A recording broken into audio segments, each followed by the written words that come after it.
Hello again, students. So, what the previous video contained was some important stuff about compact sets. Namely, we got a definition, and I'm going to write that off to the side right now. K is compact, which all summarizes CPCT. Compact.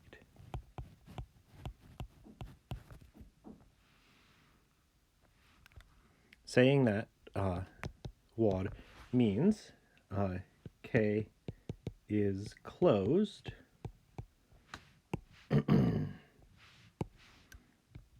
and bounded. And we'll call what closed means in just a second. Or equivalently, so this was the definition of what compact means. We also proved a result. So here's something that's equivalent to being compact. If for every sequence x sub n of elements of K, x sub n has a subsequence which converges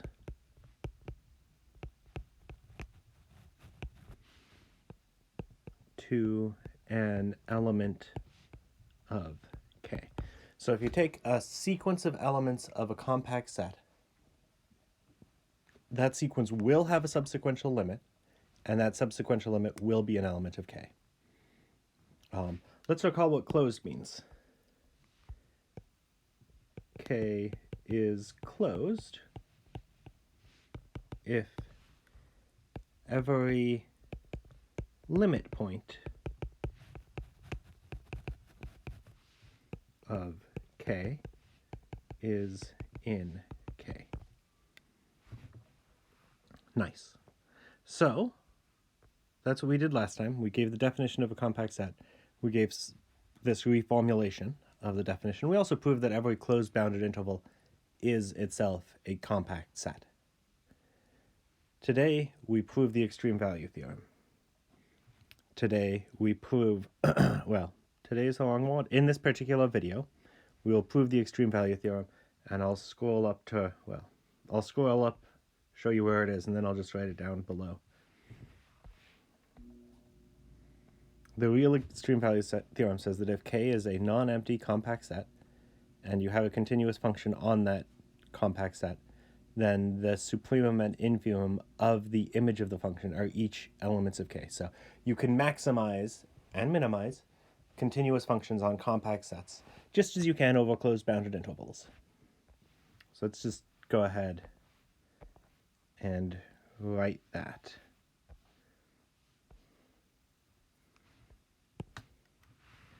So here's the extreme value theorem, which I'll often summarize as EVT. If K is compact and f from K to R is continuous, then sup of f of K is in and inf of f of K. Both of those are themselves in f of K. The proof will follow in two steps. So here will be the two steps. They're two separate claims. The first says that if K is a compact set and f from K to R is a continuous function, then the image f of K is again compact. The second says that if K is a compact set, then the supremum of f of K and the infimum of f of K are each in K. And if you notice, between these two things, we'll get the result of the EVT. So look at the hypotheses in step 1. If K is compact and f from K to R is continuous, those are exactly the hypotheses in the extreme value theorem. We can conclude then that f of K is compact. Well, since, let's do a little bit of highlighting. This says that if that yellow set is a compact set, then the supremum of that yellow set is in the yellow set. The infimum of the yellow set is in the yellow set. So what if I want to just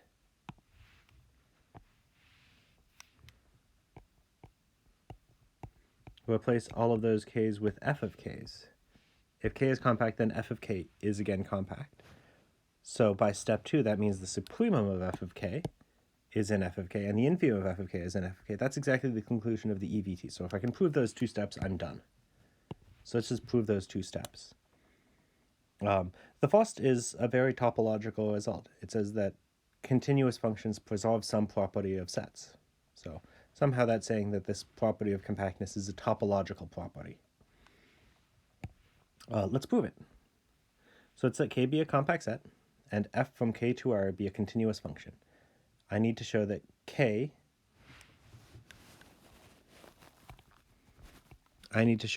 f of k is again compact. By sequential compactness, what do I need to show? I need to show that for every sequence of elements of the set which I want to show as compact of f of k,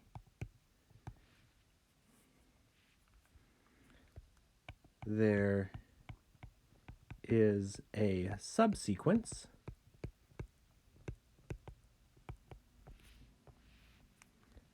which converges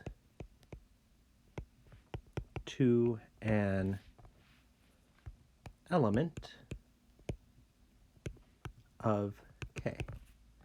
That's what it means to be compact by, well, at least according to this theorem, which was called sequential compactness. If I can prove that is true, then I will know that the set f of k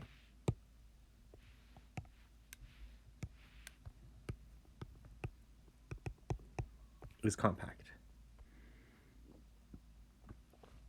All right, well, let's do that. I need to show that something is true for every sequence of elements of f of k. So we will let y sub n be any sequence of elements of f of k. I need to show there is a subsequence of this sequence. Spelling is extremely difficult. There is a subsequence. Let's even give that subsequence a name, y sub n sub k, which converges to an element of f of k, such that limit of y sub n sub k is in f of k. So I'll sketch the idea of the argument from here. So I don't know that f of k is compact. So I can't directly do anything with the sequence y sub n sub k because I don't know anything directly about f of k. But what can I do? Y sub n is an element of f of y sub n sub k. Y sub n is an element of f of k for every natural number n. What does it mean to be in f of k? It means there's an input in k, so that f of that input is y sub n. Now I can use the fact that k is compact to come up with a subsequence. And that's exactly what I'll do. So let's do that. As y sub n in f of is an element of f of k, I can use the definition of the image. So I can use what f of k means to see that there exists some element k sub n in k such that f of x sub n equals y sub n. Right? Y sub n in f of k means that for some input, f of that input is y sub n.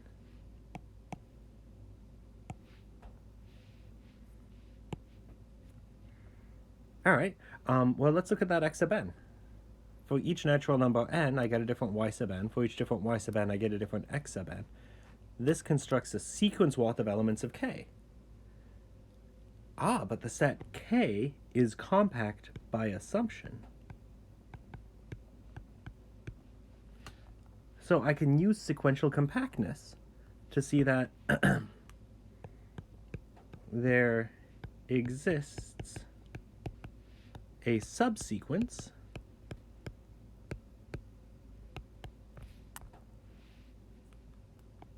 x sub n sub k of x sub n, which converges to an element of k, because I know k is compact, such that limit of x sub n sub k is itself in k. And this will seem familiar, the next step will seem familiar if you remember how the proof went over closed bounded intervals.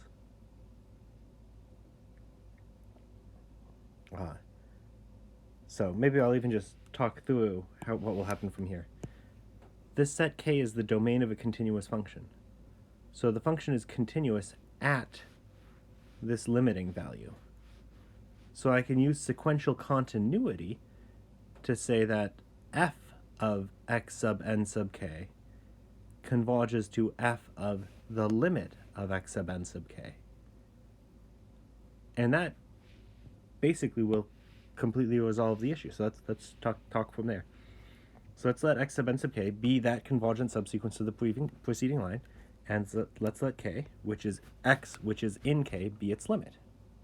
Because x is in k, is in the domain of f, I can talk about f of x. F is continuous on all of k, so f is continuous at x. So let's just write some things out. F of x is equal to f of the limit of x sub n sub k, and that's not doing anything fancy. X is equal to the limit of x sub n sub k. So I've just replaced x with the limit of x sub n sub k. By sequential continuity, I know that f of the limit of x sub n sub k should be the same thing as the limit of f of x sub n sub k. All right, sequential continuity says that if you evaluate a continuous function at a point, which happens to be the limit of a sequence of inputs, then I can evaluate f of that point by instead taking the limit of f of those inputs. That's what sequential continuity says. Oh, wait, but f of x sub n sub k is exactly y sub n sub k.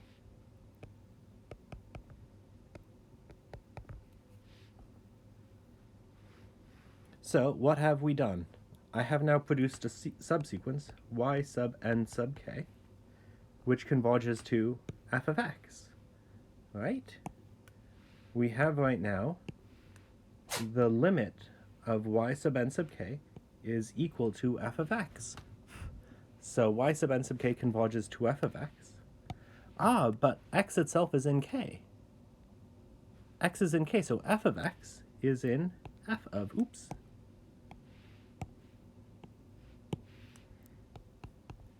f of k. Why does this show that k is compact? Let's summarize what we did.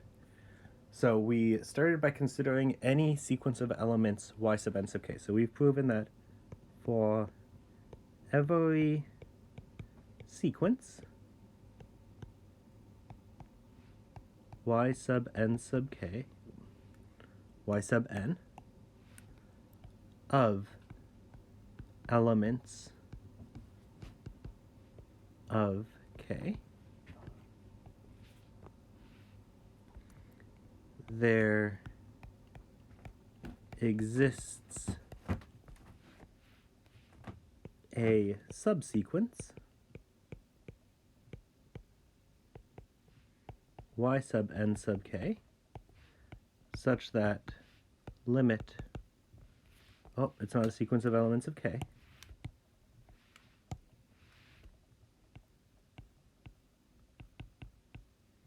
for every sequence of elements of f of k, there exists a subsequence y sub n sub k such that the limit of y sub n sub k is in f of k.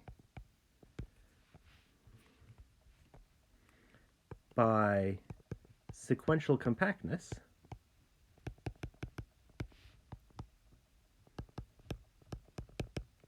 which is the theorem we proved last time in the last video,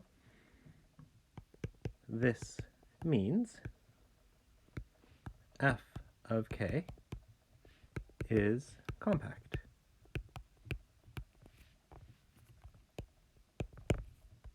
Excellent. So that completes step one. a set being compact is preserved under continuous functions. Next, theorem 3.4.6. Let K be a subset of R, be compact and non-empty. Did I actually state that in step 2? That's important.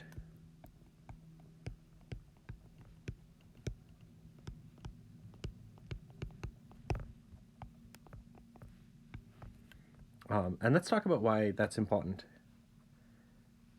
If K happened to be empty, then if you look at the definition, or if you look at either definition, that set is compact. So consider any sequence of elements of the empty set. There are no sequences of elements of the empty set, so this condition is true vacuously. So every sequence of elements of the empty set has a subsequence which converges, because there are no sequences of elements of the empty set. Similarly, is the empty set bounded? Yep, sure thing. Is the empty set closed? Yeah, it takes a little bit more work to check, but yep. So the empty set is compact, but the empty set doesn't have a supremum. The empty set doesn't have an infimum. So step 2 is false for the empty set. So you need that quantifier. So let's let K a subset of R be compact and non-empty. Then sup of K and inf of K each exist and are elements of K. So let's go through the proof. Let K be a subset of R, be compact and non-empty. As is my usual habit, there's something here that's said about the supremum and something that's said about the infimum. I'll only prove a thing about the supremum. Now K is compact by assumption.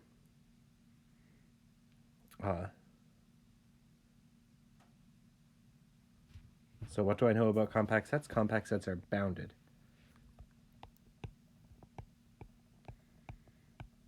Since K is compact, K is bounded. Since K is bounded and non-empty, it has a supremum. So the supremum of K exists. Let's let S be the supremum of K. Maybe I'll put the want to show right here.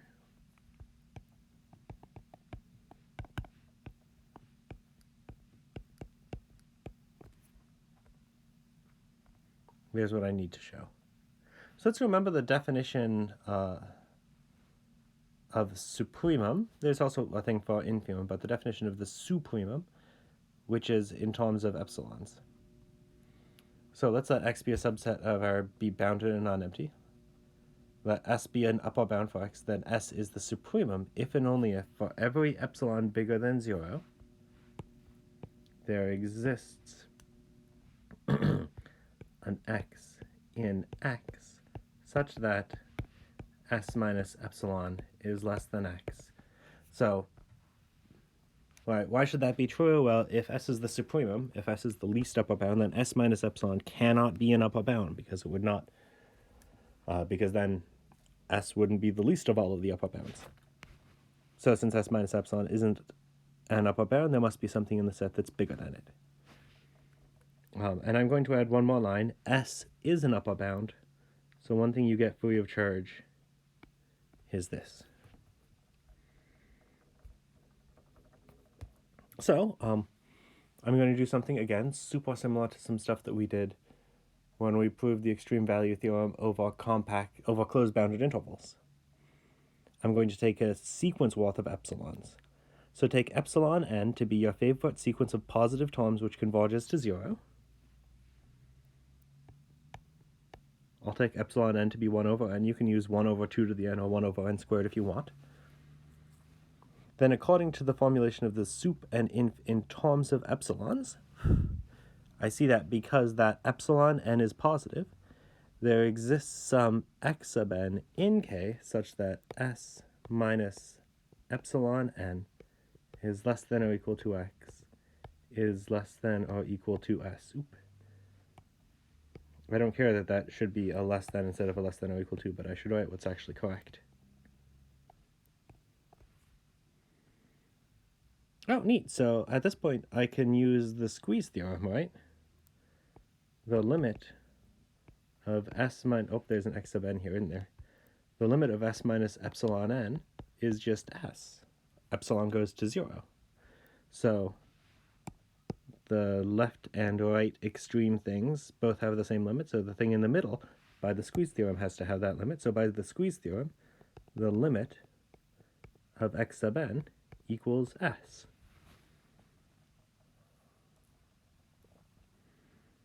All right, well, now let's play with this sequence x. X sub n is a sequence of elements of the set big K, which is compact. By the sequential compactness result, theorem 3.4.4, which we proved last time, we get that, all right, this is now a long-winded thing. X sub n is a sequence of elements of a compact set. So because K is sequentially compact, we get that X sub n has a subsequence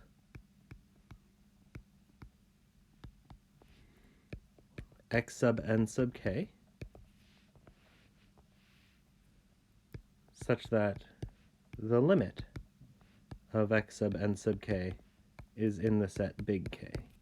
And you might be objecting to something that I just wrote, because, well, I already know that the limit of x sub n is equal to s. If the limit of x sub n is equal to s, then every subsequence also has limit equal to s, so why am I over here taking a subsequence? Well, that's exactly the point, isn't it? I didn't use here this previous stuff about the fact that I already know the limit of x sub n is equal to s. This is a new separate fact. But both this fact and that fact are true. So let's combine those two facts. So right now, I know that x sub n converges to s. Well, if a sequence converges, then every one of its subsequences has to converge to that same thing. So x sub n sub k also converges to s. Oh, neat, but we've already said that the limit of x sub n sub k is in K.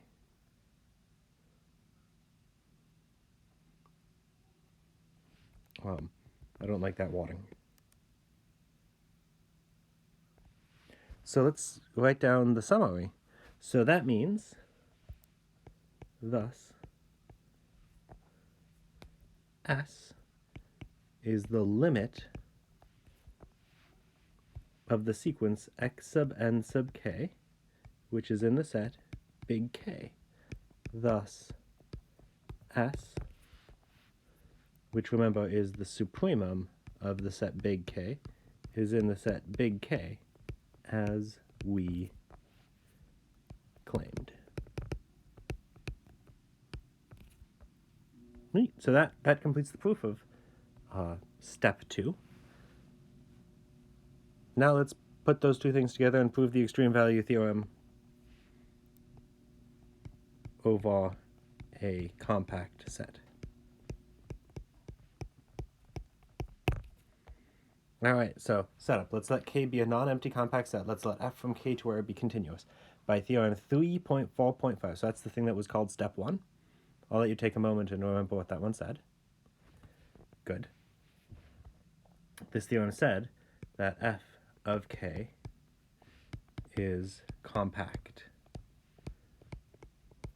Well, another thing I know is that since as K is not equal to the empty set, there exists some element little k in big K.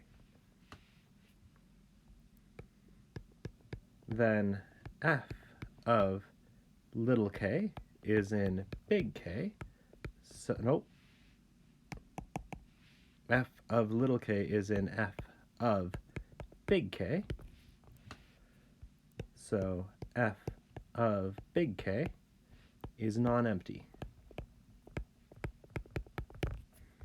Woohoo! So that means that f of k is compact and f of k is non-empty. So by theorem 3.4.6, the thing that we just proved, the supremum of f of k and the infimum of f of k are each in f of k. So let's summarize. Thus, for any compact set K, we let K be any